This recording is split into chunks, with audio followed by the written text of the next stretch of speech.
નમસ્કાર દર્શક મિત્રો, અમારી વિશેષ રજૂઆતમાં આપનું હાર્દિક સ્વાગત છે। હું છું નેહલ। દર્શક મિત્રો, આજના આપણા જે કાર્યક્રમનો વિષય છે તે છે ન્યાયની માંગ। ન્યાયની માંગ એટલા માટે આપણે કહીએ છીએ કારણ કે છેલ્લા 3.5 વર્ષ જેટલો સમય વીતવા છતાં પણ ક્યાંક પાટીદારોમાં હજુ પણ અસંતોષ છે કે જે 14 લોકો શહીદ થયા છે તે માટે ન્યાય હજુ પણ મળ્યો નથી। રાજ્ય સરકાર વાયદા કરે છે પરંતુ આ વાયદા એવા છે કે ક્યારે પૂરા થશે એના ઉપર કોઈને ભરોસો રહ્યો નથી।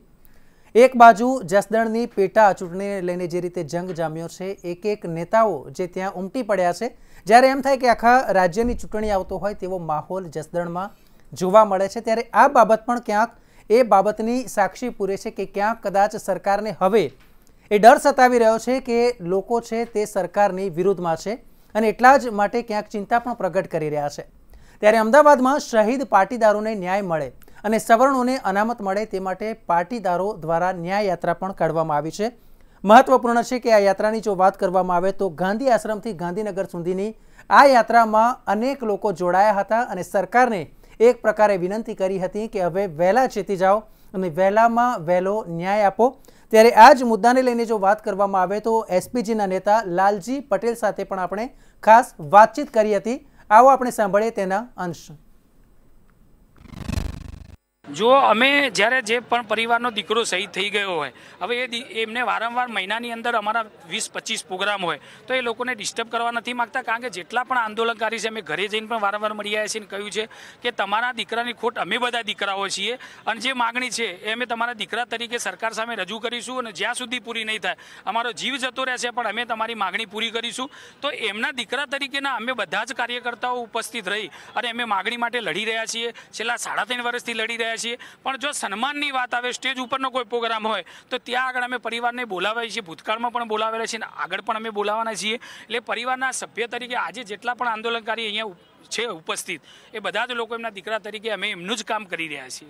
લાલજીભાઈ, સૌથી મોટી વાત છે કે પાસ અને એસપીજી વચ્ચે જે પ્રમાણેના ભાગલા પડ્યાની વાત જોવા મળી રહી છે તેના કારણે જ હોઈ શકે કે આજે 3.5 વર્ષ સુધી પણ આ પરિવારોને ન્યાય નથી મળ્યો। નહીં, પાસ એસપીજી તો કોઈ જોતું જ નથી। સમાજમાં ફક્ત મુદ્દા ઉપર હજારો લાખો લોકો જોડાતા હોય છે। આજે પણ તમે જોઈ શકો તો અમારી રેલીની અંદર પાસના દિનેશભાઈથી જયંતિભાઈથી લઈ 100 યુવાનો અહીંયા ઉપસ્થિત છે। તો એવું અમે તો કોઈ વિચારતા નથી અને સમાજ પણ એવું વિચારતો નથી કે ભાઈ પાસ કે એસપીજી બોલાવે તો આમાં જવું ને આમાં ના જવું। જે લોકો મુદ્દા સાથે અનામત અને જે શહીદ પરિવારના જે મુખ્ય અમારા મુદ્દા છે એને લઈને કોઈ પણ લોકો આયોજન કરે તો 100% હજારો લાખો લોકો આવતા હોય છે। એટલે આજે પણ તમે જોઈ શકો કે પોતાના ખર્ચે આજે યુવાનો બધા અહીંયા ઉપસ્થિત છે, પોતાની ગાડીઓ બાઇકો લઈને આવેલા છે। તો 100% અમને વિશ્વાસ છે કે આવનારા સમયમાં પણ જ્યારે કોઈ આયોજન કરશે એટલે હજારો લોકો આમાં ઉપસ્થિત રહેવાના। લાલજીભાઈ, ખાસ તો જે પ્રમાણે ગઈકાલે કોંગ્રેસની સરકાર આવી અને પ્રથમ જ જે ખેડૂતોના જે દેવા માફ કરી દેવામાં આવ્યા છે, ગુજરાતમાં છેલ્લા ઘણા સમયથી માંગ કરવામાં આવી રહી છે, તેને લઈને શું? એના માટે જ અમે ન્યાયયાત્રા કાઢેલી છે કે જ્યારે ગુજરાતના ખેડૂતો આટલા વર્ષોથી લડી રહ્યા છે, પાટીદાર સમાજ લડી રહ્યો છે, તો ત્યાં બીજા રાજ્યની અંદર જેવી સરકાર નવી બેસે છે અને સીધા મુખ્યમંત્રી સાઇન કરી દે છે, તો એ જ રીતે આજે 25-26 વર્ષથી જ્યારે ગુજરાતની અંદર ભાજપની સરકાર છે, કેન્દ્રમાં પણ ભાજપની સરકાર છે, તો અહીંયા કેમ ખેડૂતોને અન્યાય? તો એના મુદ્દો પણ અમે સાથે રાખીને લડીએ છીએ। તો ખેડૂતોને દેવું માફી થાય એ માટે પણ આજે અમે મુખ્યમંત્રીને રજૂઆત કરીશું। તો અમારો મુખ્ય મુદ્દો ખેડૂતો સાથે પાટીદારો અને સવર્ણોને ન્યાય મળે એ માટેનો છે। ચોક્કસથી તો આ હતા એસપીજીના લાલજીભાઈ પટેલ કે તેમનું કહેવું છે કે ખાસ તો જે સુવર્ણો અને તેમને ન્યાય મળે તેમ સાથે સાથે જે શહીદના પરિવારો છે તેમને પણ ન્યાય મળે તેના માટે જ આ ન્યાય યાત્રાનું આયોજન કરવામાં આવ્યું છે। કેમેરામેન રાહુલ જાદવ સાથે રીમા દોશી, મંતવ્ય ન્યૂઝ, અમદાવાદ।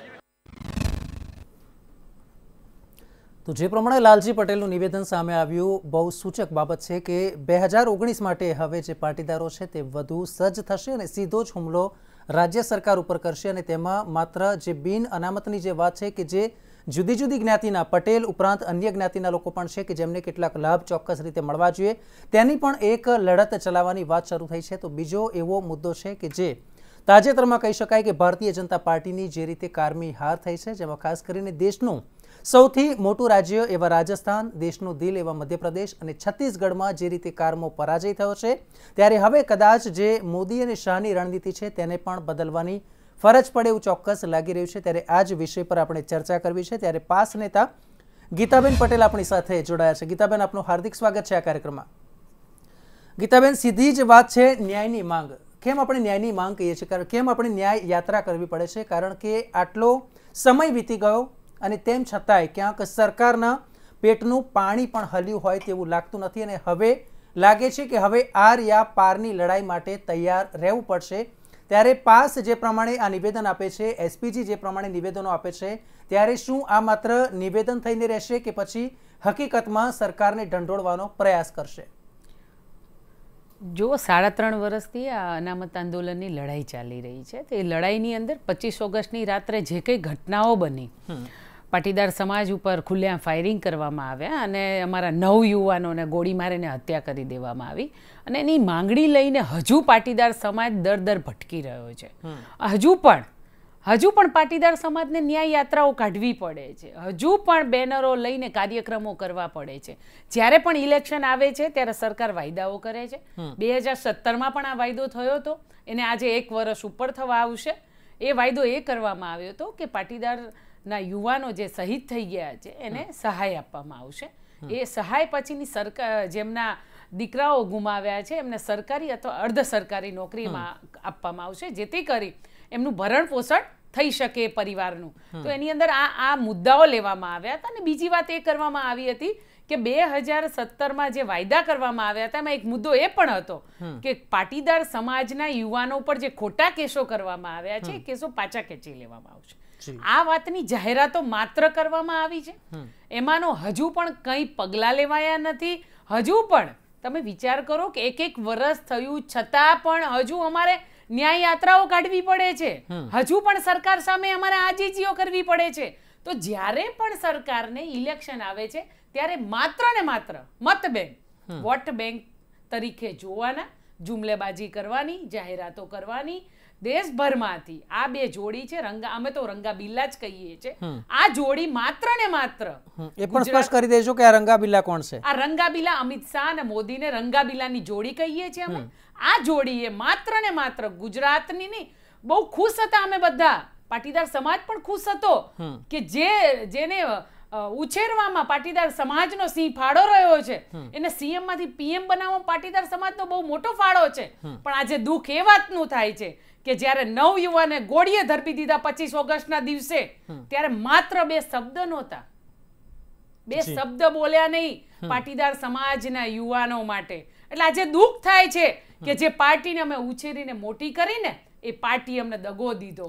પણ આજે દુઃખ એ વાતનું છે કે હજુ પણ આ સરકારને અમે પોતાની માની હતી અને પોતાનું માનીને અમે 25 ઓગસ્ટના દિવસે અધિકાર માંગવા ગયા હતા, હક માંગવા ગયા હતા.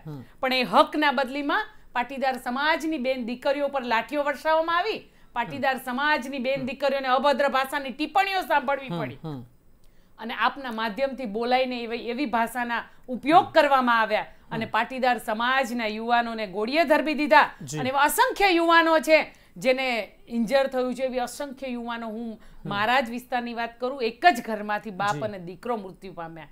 એટલે આ પરિસ્થિતિ અને એવા અસંખ્ય યુવાનોને ઢોર મારવામાં આવ્યો, છતાંય હજુ પાટીદાર સમાજ ન્યાયથી વંચિત છે. એટલે ન્યાય યાત્રાઓ કાઢવી પડે છે. પણ ક્યાં સુધી આવી રીતે ન્યાય યાત્રાઓ કાઢીશું અને ક્યાં સુધી માત્ર વાયદા? જી બિલકુલ, જે પ્રમાણે આપણે વાત કરી, આગળ પણ આપણી આ ચર્ચાને આપણે યથાવત રાખવી છે. પરંતુ ફોન લાઈન ઉપર દિનેશ બાંભણિયા, પાટીદાર આગેવાન આપણી સાથે જોડાયા છે, તેમની સાથે પણ આપણે ચર્ચા કરીશું. દિનેશભાઈ, આપનું સ્વાગત છે આ કાર્યક્રમમાં. મહત્વની બાબત એ છે કે આજે જે ન્યાય યાત્રા કાઢવામાં આવી એમાં આપનો પણ ક્યાંક રોલ જોવા મળ્યો હતો. મહત્વની બાબત એ છે કે જે પ્રમાણે ગાંધી આશ્રમથી શરૂ થઈને ગાંધીનગર સુધી આજે યાત્રા કાઢવામાં આવી, સૌથી પહેલા મુખ્ય મકસદ શું હતો અને કેમ અત્યાર સુધી નહીં પરંતુ 3.5 વર્ષના લાંબા ગાળા પછી આપને આ યાત્રા કાઢવાનું સૂઝ્યું? મકસદ પહેલાથી અમારો એક જ છે કે પાટીદાર સમાજને અનામત મળે ને અમારા શહીદોને ન્યાય મળે. તેને લઈને આ પહેલી યાત્રા નથી. ગુજરાતમાં હજારો યાત્રાઓ કાઢવામાં આવી છે, હજારો આવેદનપત્ર આપવામાં આવ્યા છે, હજારો કાર્યક્રમો કરવામાં આવ્યા છે. આજે જે યાત્રા કાઢવાનો પર્પઝ એવો છે કે મહારાષ્ટ્ર સરકાર કોઈ પણ પગલા લઈ શકે છે. તમે ગઈકાલે જોયું છે કે કમલનાથ સરકારે મધ્યપ્રદેશ સરકારે 1 કલાકની અંદર ખેડૂતોનું દેવું માફ કર્યું, ત્યારે ગુજરાત સરકાર પાટીદારો સાથે. દિનેશભાઈ, હું આપને રોકવા માંગીશ. ત્યારે આ પછી નીતિન પટેલ, નાયબ મુખ્યમંત્રીનું નિવેદન આવ્યું હતું કે તેમણે ફક્ત વાયદા કર્યા છે અને જે દેવા માફીની જાહેરાત કરી હતી, પરંતુ હવે તેમનું કહેવું છે કે માત્ર 2 લાખ સુધીનું જે લોકોનું દેવું છે તેટલું જ માફ કરવામાં આવશે. અમારી વાત એ છે કે ભારતીય જનતા પાર્ટીની સરકારે જયારે વાયદા માફીની વાત કરી રહ્યા છે કે વાયદા કરવામાં આવે છે તો ફક્ત મરાઠા લોકોને ફક્ત વાયદો જ કરવામાં આવ્યો છે. એ પણ ભારતીય જનતા પાર્ટીની સરકાર છે. અને દેવા માફીની બાબત વાત કરી રહ્યા છે સરકાર માન્ય નીતિનભાઈ પટેલ, તો એક એને પણ પ્રશ્ન કરીએ કે ભાઈ તમે વાયદો તો કરો, દેવા માફીની જાહેરાત તો કરો.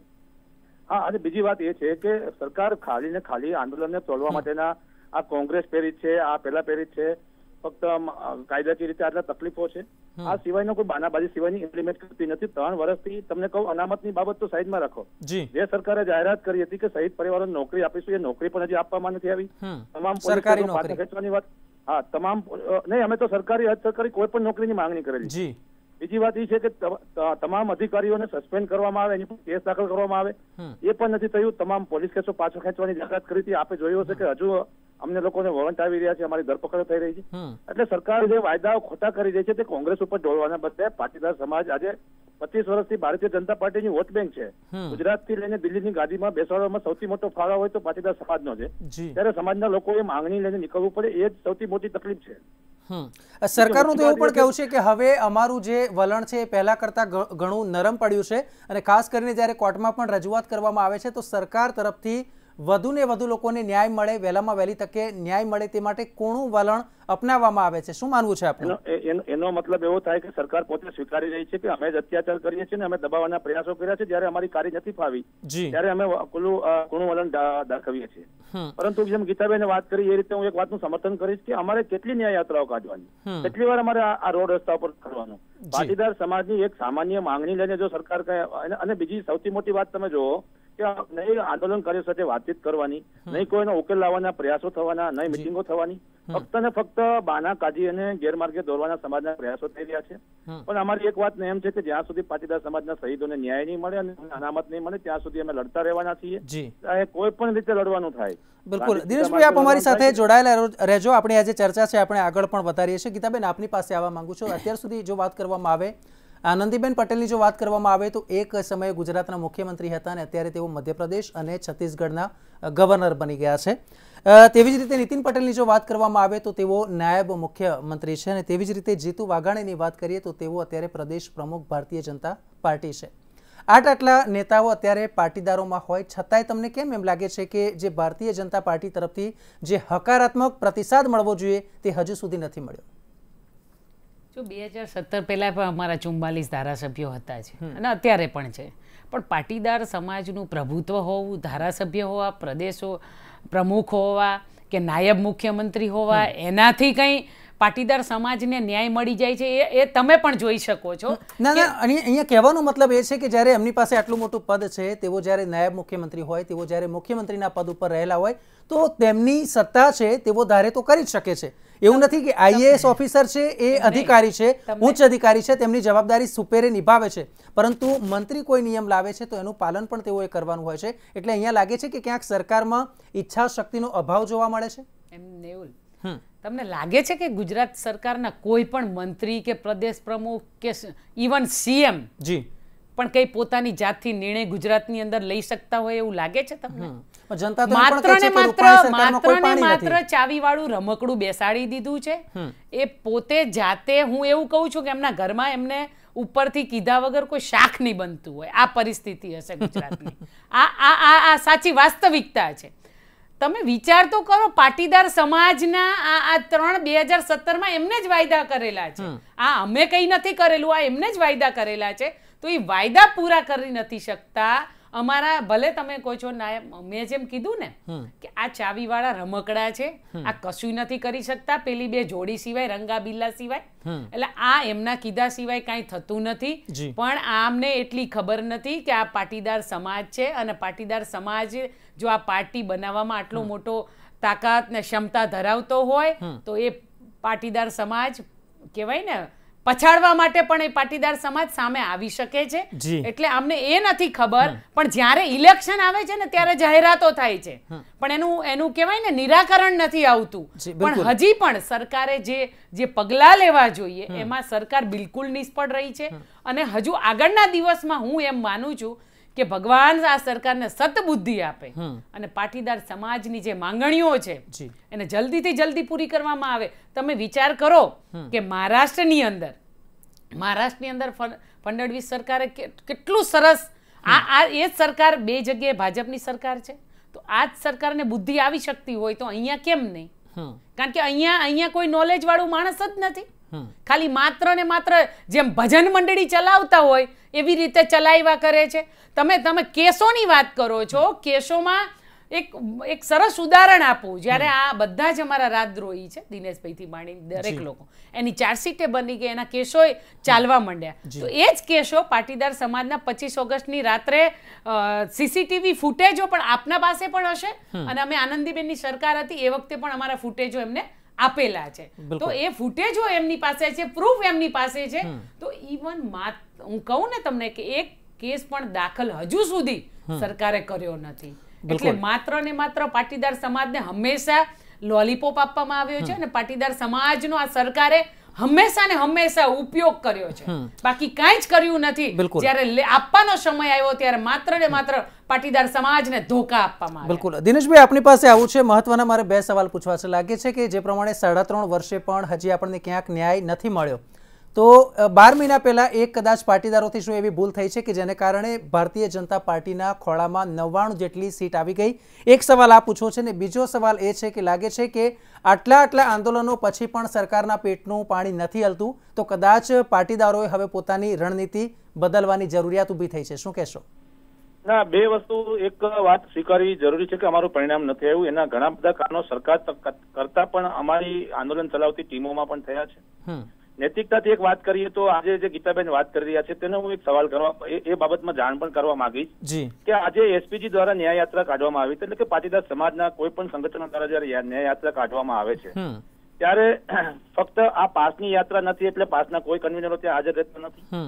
એટલે જે વિખવાદો થયા છે, જે મતભેદો છે, અથવા જે સંગઠનો અલગ અલગ કામ કરી રહ્યા છે, તેના લીધે સરકાર આજે આ વાતને પકડી અને સમજી નથી રહી.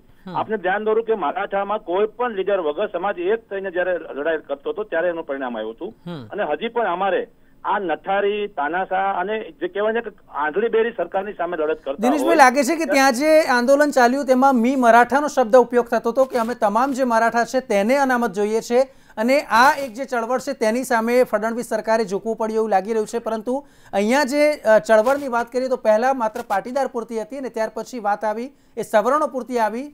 કેટલાક શિક્ષણને લઈને કેટલાક નિર્ણય પણ સરકાર તરફથી કરવામાં આવ્યા, પરંતુ હજુ પણ પાટીદારોમાં એ અસંતોષ જોવા મળે છે. તો લાગે છે કે હજી આપણી જે રણનીતિ છે વધારે સુદૃઢ બનાવવાની જરૂર છે. ના, બિલકુલ. મેં પહેલેથી કીધું, અને હું તો જો સમાજની સામે મીડિયા થ્રુ સ્વીકારવા માટે હું હંમેશા તૈયાર છું, ને હું કહી રહ્યો છું કે અમારી પણ ચૂક છે. પરંતુ સૌથી મોટી બાબત એ છે કે સરકાર તાનાશાહ છે, સરકાર કોઈનું સાંભળતી નથી. એ વાતને પણ પુરાવા આપણી સામે ઘણા બધા છે. રોજગારીનો પ્રશ્ન હોય, શિક્ષક સંઘનો પ્રશ્ન હોય, વાલીઓનો પ્રશ્ન હોય, કે ગમે તે તપાસનો પ્રશ્ન હોય, ત્યારે સરકાર ફક્ત ને ફક્ત બહાના અને જાહેરાતો કરવા સિવાય કઈ કરતી નથી. પરંતુ આજની જે વાત છે કે મરાઠાઓને જે મી મરાઠા કે અમે સમગ્ર પાટીદાર સમાજ હંમેશા બીજા સમાજોને દેવા વાળો અને સમાજની સાથે રહીને લેવા વાળો સમાજ છે. એટલે કે અમે ક્યારેય એવું નથી ઈચ્છતા કે કોઈને ના મળે. અમે એવું ઈચ્છીએ છીએ કે અમારો હક અમને મળે, બાકી જે સમાજોને મળતો એમાં અમે ખુશ છીએ. આજે વાત તમે જે કરી કે ક્યાંક ચૂક રહી છે, ચૂક સરકાર તરફથી તો 100% રહી છે. સરકાર અમારું વિચારતી નથી, પણ આંદોલનકારીઓ અને સમાજના જે વાળા કે જે વિભાગો થયા છે તેને લઈને પણ આજે થઈ, અને જવાબદારી મુખ્ય અમારા લોકોની છે.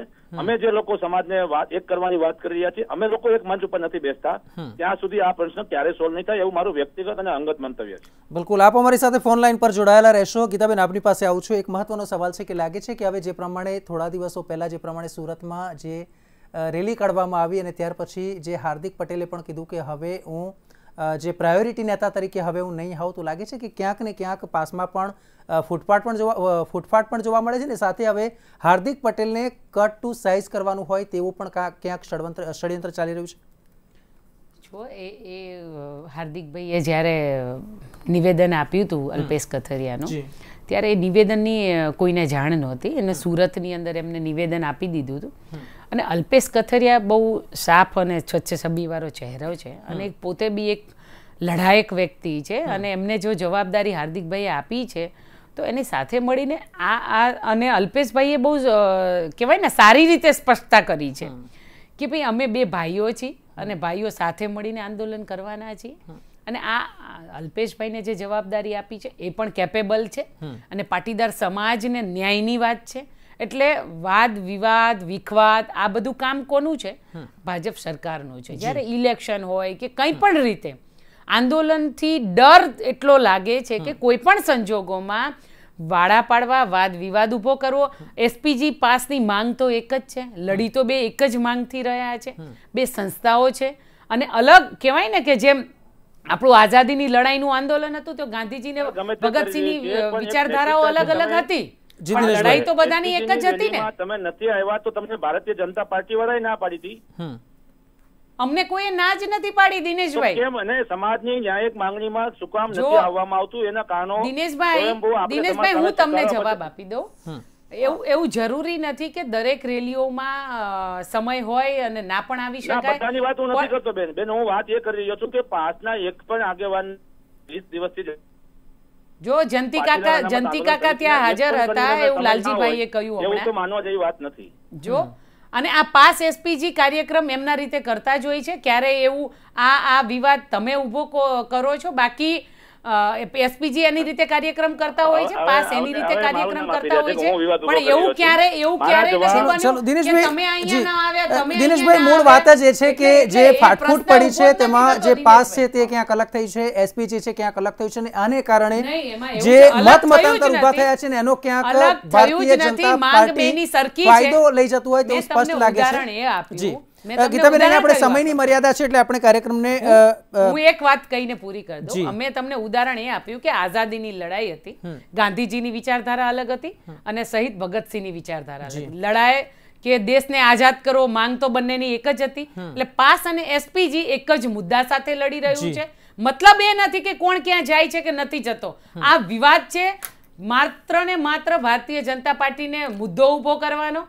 એટલે આ વાતમાં નહીં, જેમ લાલજીભાઈ ખૂબ સરસ વાત કરી કે પાસ એસપીજી સમાજ નથી જોતું, સમાજ તો જેનો મુદ્દો સાચો છે એના ભેગું સમાજ ચાલે છે. એટલે કોઈ વાદ વિવાદ નથી, માત્ર ને માત્ર લડાઈ મુદ્દાની છે. ચલો બિલકુલ આપની પાસે આગળ આવું છું. દિનેશભાઈ, એક અંતિમ સવાલ પૂછવો છે કે ગયા વર્ષે કદાચ પાટીદાર સમાજ તરફથી ભૂલ થઈ ગઈ અને 149 વિધાનસભાની સીટને બદલે 99 સીટ સુધી તો પહોંચાડી દીધા છે. હવે લોકસભાની જો વાત કરીએ તો આગામી 3 થી 4 મહિનામાં લોકસભાની પણ તૈયારીઓ શરૂ થઈ રહી છે. ત્યારે સીધો જ સવાલ, ભારતીય જનતા પાર્ટી પાસે અત્યારે 26 માંથી 26 સીટ છે. આપ કેટલી સીટ ઘટાડી શકો કે એટલી ને એટલી જ રહેશે કે પછી કોંગ્રેસને ફાયદો કરાવી શકો? શું છે આપનો મંતવ્ય? અમે તો એવું ઈચ્છીએ છીએ કે જેમ 2017માં 99 પહોંચ્યા છે તેવી રીતે ગુજરાતની લોકસભાની સીટોમાં 9 થી અંદર પહોંચી જાય અને ભારતીય જનતા પાર્ટીની સામે અમારી લડાઈ કન્ટિન્યુ ચાલુ રહેશે. 2019ની ચૂંટણીમાં જ્યાં સુધી પાટીદાર સમાજનો પ્રશ્નનું સોલ્યુશન કરવામાં નહીં આવે ત્યાં સુધી ભારતીય જનતા પાર્ટીને જડમૂળથી સાફ કરવાના પ્રયાસો અમે ગુજરાતમાં કરીશું. ચલો બિલકુલ. તો દિનેશભાઈ, ખાસ આપ ફોન લાઈન પર અમારી સાથે જોડાયા અને આપે આપનું જે મંતવ્ય પ્રગટ કર્યું, આપનો ખૂબ ખૂબ આભાર. તો સાથે જ ગીતાબેન, આપ પણ અહીંયા આવ્યા અને પાસ તરફથી આપે જે આપનું મંતવ્ય પ્રગટ કર્યું, આપનો પણ ખૂબ ખૂબ આભાર. અંતમાં દર્શક મિત્રો એટલું જ કહેવાનું કે હવે પાટીદાર આંદોલન છે એ વધારે વેગ પકડી રહ્યું છે, વધારે સક્રિય થઈ રહ્યું છે. ન્યાય યાત્રાની બાબત હોય કે પછી જે એક યાત્રાઓ નીકળી રહી છે, ત્યારે હવે સરકારે ક્યાંક આ મુદ્દે ચોક્કસ અને તટસ્થ પગલાં ભરવા પડશે અને તો જ આપણે માની શકાય કે ગુજરાતમાં દરેક લોકોને ન્યાય મળે છે. તો આ ચર્ચામાં અત્યારે બસ આટલું જ. રજા આપશો. નમસ્કાર.